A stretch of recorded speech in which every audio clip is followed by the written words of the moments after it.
আসসালামু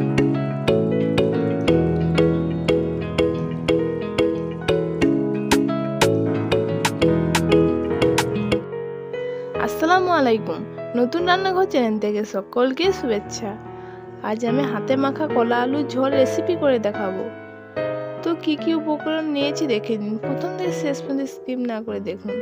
এখানে আমি 6টা মতন কলা নিয়েছি, দুটো মিডিয়াম সাইজের আলু নিয়েছি, আর নিয়েছি পেঁয়াজ কুচি, ধনিয়া পাতা কুচি, পেঁয়াজ কাঁচা লঙ্কা পেস্ট একসঙ্গে করে নিয়েছি, আর নিয়েছি টমেটো পেস্ট, আর আদা রসুন পেস্ট, আর গরম মশলা।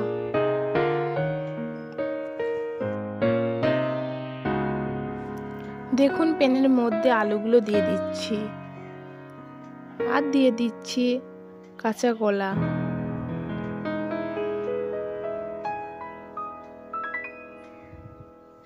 আর এর মধ্যে পেঁয়াজ কাঁচা লঙ্কা পেস্ট, আর টমেটো পেস্ট, আদা রসুন পেস্ট, আর স্বাদ মতন লবণ।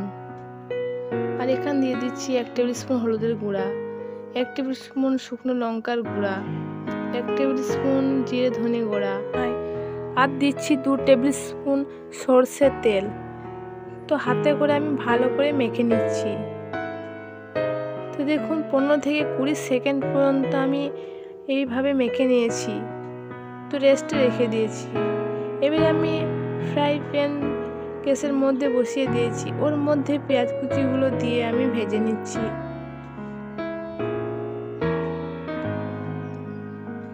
তো আমি ব্রাউন করে ভেজে নেব।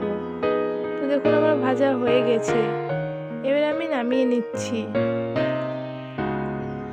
তো কলা আলুর মধ্যে আমি 1.5 কাপ মতন জল দিয়ে দিচ্ছি, তো হালকা করে নাড়াচাড়া করে নিয়েছি। এবার ঢাকনা দিয়ে ঢেকে দিচ্ছি। তো 5 মিনিট পর আমি ঢাকনা খুলে দিচ্ছি, দেখুন ফুটে উঠেছে। তো হালকা করে আমি নাড়াচাড়া করে নিচ্ছি। এর মধ্যে গরম মশলা দিয়ে দিচ্ছি, আর উপর থেকে ধনিয়া পাতা ছিটিয়ে দিচ্ছি।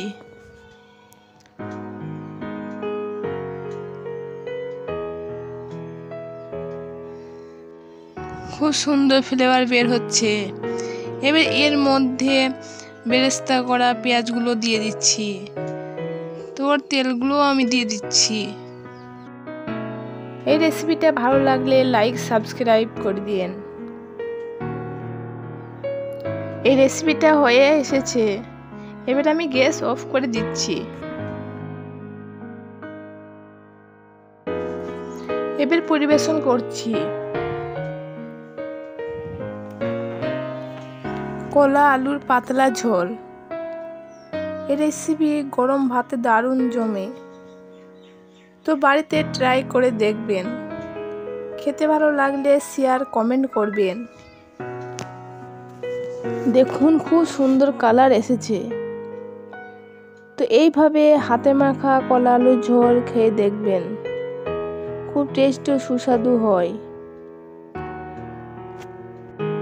আমার রেসিপিগুলো যদি ভালো লাগে তো আমাকে এগিয়ে যেতে সাপোর্ট করবেন।